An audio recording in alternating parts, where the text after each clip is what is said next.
Olá, eu me chamo Érica Martinelli Victorino e vou apresentar o projeto de pesquisa Universo Físico, Simbólico, Sensorial e Social dos Espaços Públicos, análise perceptiva para o Guia Paisagístico dos Espaços Públicos de Curitiba, orientado pelo professor Dr. Alessandro Villa Rosarelli. O projeto de pesquisa consiste em um Guia Paisagístico dos Espaços Públicos Curitibanos, produzido por integrantes do grupo de pesquisa Observatório do Espaço Público. A ideia do projeto surgiu a partir do reconhecimento de que, apesar de serem cenários de atividades diárias, o exercício de reflexão sobre como a esfera física dos espaços públicos sensibiliza os sentidos é muito pouco frequente entre a população geral. Diante disso, o guia tem o objetivo de explorar e difundir conhecimento referente à paisagem urbana e ao espaço público. Os produtos resultantes do projeto foram páginas da internet, folhetos e podcasts referentes a cada espaço público selecionado para ser analisado. O meu trabalho consistiu na produção desses podcasts. A produção deles teve 3 etapas principais. A primeira foi uma pesquisa bibliográfica com o objetivo de identificar as diversas maneiras de se analisar a paisagem. No embasamento teórico, a equipe de pesquisa decidiu os temas que seriam analisados nos espaços públicos e quais espaços seriam analisados. A segunda etapa foram as visitas aos espaços públicos, que eram visitados um por vez, em conjunto com a integrante do projeto, Isabela Camargo. Nas visitas, em um primeiro momento, era feito o reconhecimento do local e era definido qual seria o trajeto que o ouvinte do podcast percorreria. Com o trajeto definido, iniciava-se a caminhada, buscando identificar os pontos levantados nas análises feitas previamente por outros integrantes da equipe, sobre os temas mobiliário urbano, edifícios do entorno, contexto histórico e vegetação. Ao mesmo tempo, era feita uma análise qualitativa das percepções obtidas durante a caminhada. Eu e a Isabela anotávamos as conclusões em uma caderneta.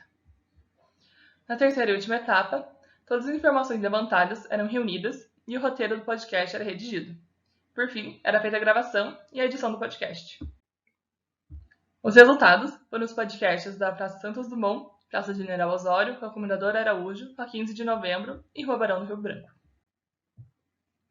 Durante a produção dos podcasts, foi possível reconhecer alguns pontos em comum presentes nesses espaços públicos, como as plantas baixas tradicionais, nas praças com o centro como ponto focal, e nas ruas a presença de uma via central e o passeio pavimentado em ambos os lados, com exceção da Rua 15, que foi pedestrianizada. A forte presença da arborização, que nas praças trazem maior sensação de tranquilidade e cria um espaço mais convidativo à permanência, e nas ruas, que diminui a sensação do enclausuramento causado pelos altos edifícios. O contraste entre as edificações antigas e as novas, que evidenciam a passagem do tempo e são um reflexo dos costumes e valores da sociedade da época que foram construídos. Os elementos do paralismo, a predominância do pavimento petit pavé nos passeios, que se tornou uma identidade dos espaços públicos curitibanos, apesar de não ser um pavimento confortável para a caminhada.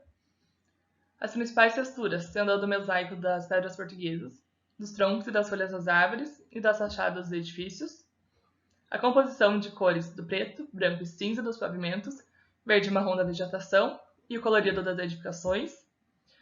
Os sons predominantes sendo de pessoas caminhando e conversando, de veículos e de pássaros cantando, dependendo da posição que você se insere na paisagem.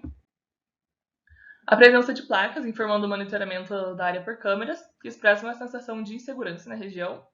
O predomínio de luminárias republicanas, que foram instaladas na década de 90, apesar do design fazer referência a um momento histórico anterior.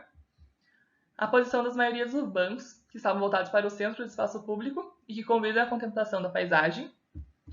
A presença de esculturas que fazem referência a figuras ou momentos históricos.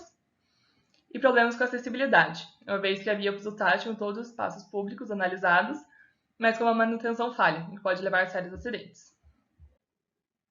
Como conclusão, entende-se que o processo de caminhar calmamente, parar e olhar, que está presente nos espaços públicos, permite a experimentação crítica da paisagem, e é um exercício importante, pois essa é uma ferramenta elementar para o desenvolvimento da consciência social, uma vez que os espaços públicos são reflexos da sociedade de quem os habita.